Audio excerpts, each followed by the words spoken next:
Hi hello नमस्ते, मी Deepali Mrs फौजीवलच्या आणखीन एका नवीन ब्लॉगमध्ये तुम्हा सगळ्यांचं खूप मनापासून स्वागत। खरं तर नवीन हा ब्लॉग नाहीये, खूप जुना आहे, मागच्या वर्षीचा आहे।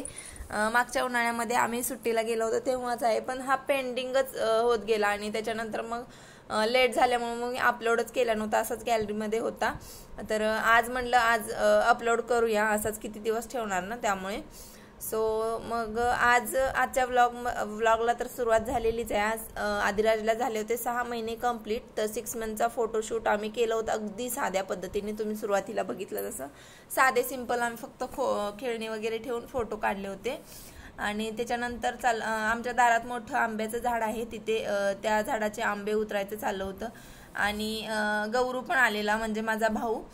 तर गोवर्धन आलेला, मग ते फौजी आणि ते दोघ जण उतरत होते आंबे आणि मी पण म्हणजे शूट करत होते, मी काही मदत नाही केली, मी शूट करत होते फक्त। तर म्हणलं की थोडंसं गावाकडचे पण ब्लॉग आपल्या चॅनेलवरती कमी येत आहेत, म्हणजे काय होतं आम्ही सुट्टीला जातो पण गावाकडे एवढं म्हणजे काम वगैरे असतं आणि एवढं म्हणजे कामाचं पण काही नाही, पण ते म्हणतात ना असं म्हणजे वेळ मिळत नाही व्हिडिओ शूट करायला, व्लॉगिंग करायला। जसं इकडे मिळतं तसं तिकडे म्हणजे गावी गेल्यानंतर मिळत नाही। तर बघू शकता आमच्या झाडाचे आंबे खूप मोठे आहेत, पण ना खूप जास्त आंबट आहे, त्यामुळे जास्त कोण म्हणजे जास्त सगळ्यांना आवडत नाही।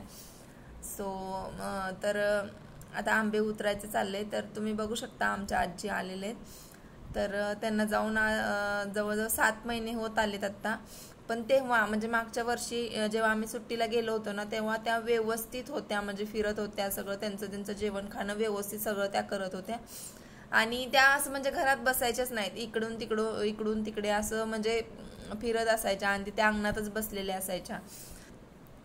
तर त्या पण आल्या होत्या, म्हणजे आम्ही काय करतोय बघण्यासाठी। सो मग आता म्हणजे बऱ्यापैकी आंबे उतरायचं चाललंय आणि आयुषने बघा कसं, तर तो ना गौरूने तोडून दिलेला फांदी सकटच, मग त्याचा फोटो काढायचा होता। आणि आता फौजी चढलेत वर झाडावरती, जे खालचे होते ते झेलणी असते, आमच्याकडे झेलणी म्हणतात, ज्यांनी आंबे उतरतात त्याला, तुमच्याकडे काय म्हणतात ते नक्की कमेंट करून सांगा। तर झेलणीला जेवढे हाताला येत होते तेवढे दोघांनी काढले, त्याच्यानंतर आता फौजी चढलेत वर, ते काढून देत आहेत आणि गौरू घेतोय खालून आणि मी शूट करते, असं आमचा आंबे उतरण्याचा हे सिक्वेन्स चालू आहे। सो हा तर आहे माझा भाऊ गोवर्धन, तर तुम्ही ब्लॉग मध्ये म्हणजे या आधीच्या भरपूर वेळा बघितलेच असेल। सो आणि आदिराज असा मस्तपैकी खेळतोय आणि पृथ्वीराज पण खेळतोय। सो चला तर मग थोड्या वेळाने मी कंटिन्यू करते। लाजते पण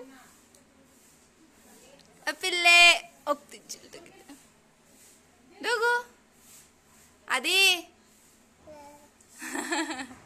तर आता ते दोघ जण त्यांचं म्हणजे काम करतायत आणि आम्ही पण आता संध्याकाळच्या तयारीला लागतोय। तर संध्याकाळचे जवळजवळ 4-5 वाजताच आंबे उतरत होते ते, आणि पोरं पण छान खेळतायत दोघं पण, तिचं पण आणि माझं पण, त्यामुळे मग आम्ही आता बाकीची आमची कामं करून घेतो। आईंचं पण भरडा वगैरे घालायचं चाललंय। सो मग ते त्या क्लिप्स मी मधून म्हणजे कट करते, कारण मग ते बरोबर वाटत नाही, म्हणून बरोबर म्हणजे नाही का असं म्हणजे व्लॉगिंग परफेक्ट आपण जेव्हा करतो ना, प्रॉपर व्लॉगिंग, तेव्हा व्यवस्थित आवरून वगैरे करतो। तर आमचं हे रॅन्डम एकदम रफली चाललं होतं काम, त्यामुळे मग आम्ही जास्त आम्हाला नाही दाखवलं। सो आता पुढच्या वेळी नक्की गावाकडे गेलो ना प्रॉपर मी व्लॉगिंग करणार आहे आता इथून पुढे कंटिन्यू। तर मी आधी म्हणजे म्हणत होते मी कंटिन्यू करणार आहे, पण इथून पुढे आता नक्की तुम्हाला छान गावाकडचे पण ब्लॉग, जेव्हा पण आम्ही गावाकडे जाईल तेव्हा प्रॉपर ब्लॉगिंग दिसेल, मॉर्निंग रुटीन असेल किंवा आमचं संध्याकाळचं रुटीन किंवा दिवसभराचं पूर्ण रुटीन कसं असतं ते गावाकडचे दिवस, ते सगळं तुम्हाला लवकरच बघायला मिळणार आहे आम्ही जेव्हा पण सुट्टीला जाऊ तेव्हा। सो स्टे ट्यून नाही आणि इकडे तर हा व्हिडिओ मागच्या वर्षीचा, म्हणजे 2023 मध्ये आम्ही उन्हाळ्याच्या सुट्टीमध्ये मे मध्ये गेलो होतो गावी, तेव्हाच आहे। आणि आमच्या दारातच एक आंब्याचं झाड आहे, ते आंबे उतरतानाचा हा व्हिडिओ आहे, तो तसाच गॅलरीत पडून होता, काही कारणास्तव अपलोड केला नव्हता। आणि यामध्ये आजींच्या पण 2-3 क्लिप या ब्लॉगमध्ये होत्या, मग म्हटलं आज एडिट करून अपलोड करते। आय होप तुम्हाला हा व्हिडिओ आवडला असेल, तेव्हा त्या व्यवस्थित होत्या। व्हिडिओ आवडला तर प्लीज लाईक शेअर कमेंट आणि सबस्क्राईब करा. थँक्यू.